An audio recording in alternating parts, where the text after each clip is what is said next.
and I'll be presenting on the second, third, and fourth slide. So we'll be talking about on this slide, we'll be talking about the definition for international business, the central statement for evaluation, and the core argument. So international business management is the planning, organizing, and designing of an organization structure to operate successfully across countries and create value globally. Also, for the central statement for evaluation, it is the effectiveness of international business in how well firms structure and manage their operations across borders to achieve competitive advantage over their competitors. And also the core argument is that international business involves designing and coordinating a firm's global architecture for value creation. That is how its activities or resources and capabilities are structured and integrated across different countries or places they find themselves to create and achieve sustainability. On this slide, we'll be talking about the difference between domestic and international management, and also we'll be looking at the core complexities of international business management. So, for the difference between domestic and international management, so domestic management focuses on managing businesses within a country, lower, and also it faces lower complexity risk because they are more aligned with their decisions in the country and they are more familiar. But for international business management, it focuses on managing business across two countries that are not your home country and faces higher complexity and decision making is more complex. Yes. So for the core complexities of international business management, we have the liability of foreigners. That is the disadvantage that international business company face when they enter into a new market.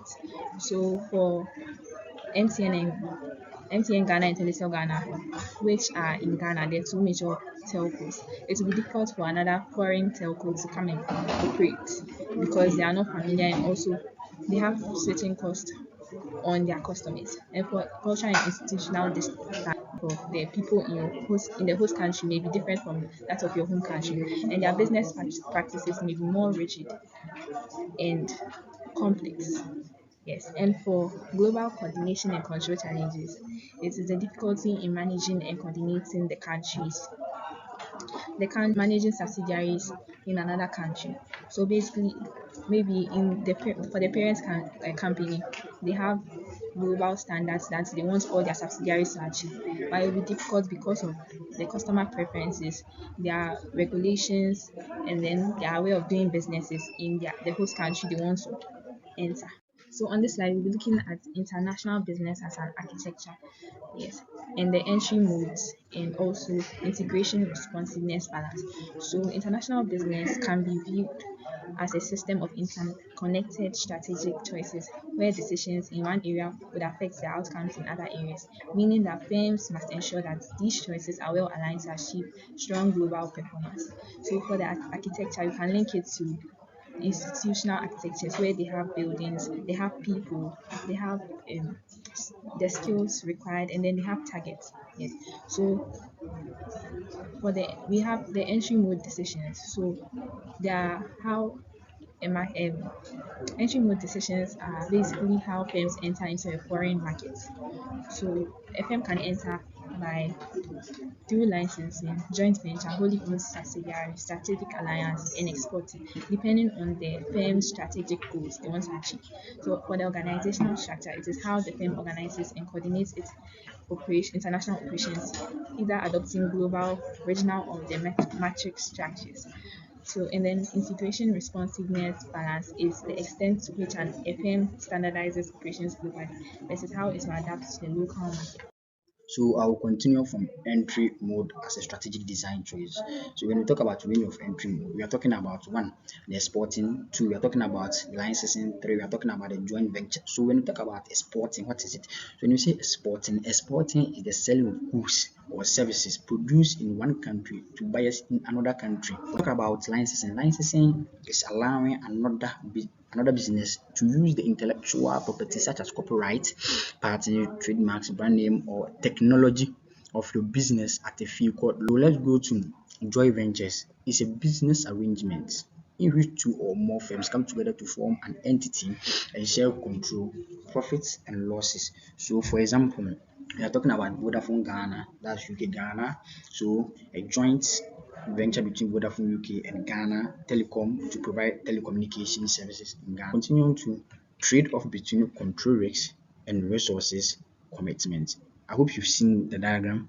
So now in the diagram below, we've seen control, exporting, licensing, joint ventures, wholly owned subsidiary, and under it we have risk or resources commitment. So when control here is the high control often means higher resources commitment and risk. Strategies like wholly owned subsidiaries or direct investments offer high control but require significant resources and involve higher risk. And when you talk about risk here, the higher risk often comes with higher potential returns. Strategies like exporting or licensing involves lower risk but also lower control and potentially lower returns. So here we are also talking about resources commitments. Resources commitments, higher resources commitment. So let's come to what's called the trade-offs. So the trade-offs here, when there is higher control plus higher resources commitment plus higher risk, the wholly owned subsidiary will rise. As is shown on the diagram, it will rise. But when there is low control plus low resources commitment plus low risk, you see, there will be exporting or there will be what licensing. It's moderate control plus moderate resources commitment plus moderate risk. That is the joint ventures or exporting after exporting the alliances, the joint ventures, after joint ventures, then wholly owned subsidiaries. So that's it. We move on to importance of aligning entry mode with market conditions. So here one is it reduces risk, maximizes control, ensures flexibility, and also help use resources efficiently. And it is true. It reduces risk and also maximize control and also what ensure flexibility and help to use resources efficiently. And the second one is common global structures. That's international division organizes operations by country. That's suitable for firms just expanding abroad. And so the second one is global product or area structure organized by product lines or regions. And the last one is matrix and transnational models. Combines product, geographic area and function that supports flexibility and knowledge sharing across units.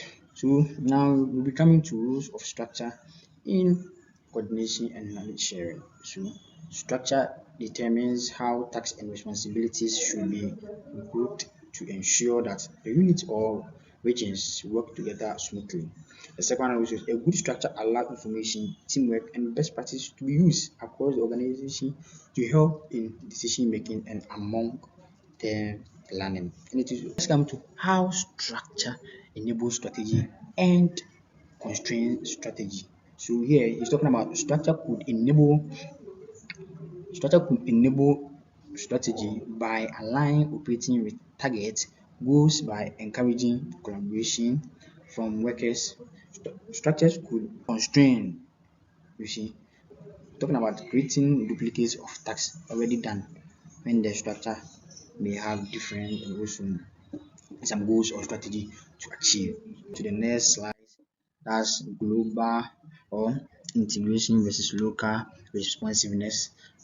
A core in international business management is the need to balance global efficiency and standardization with local market adaptation.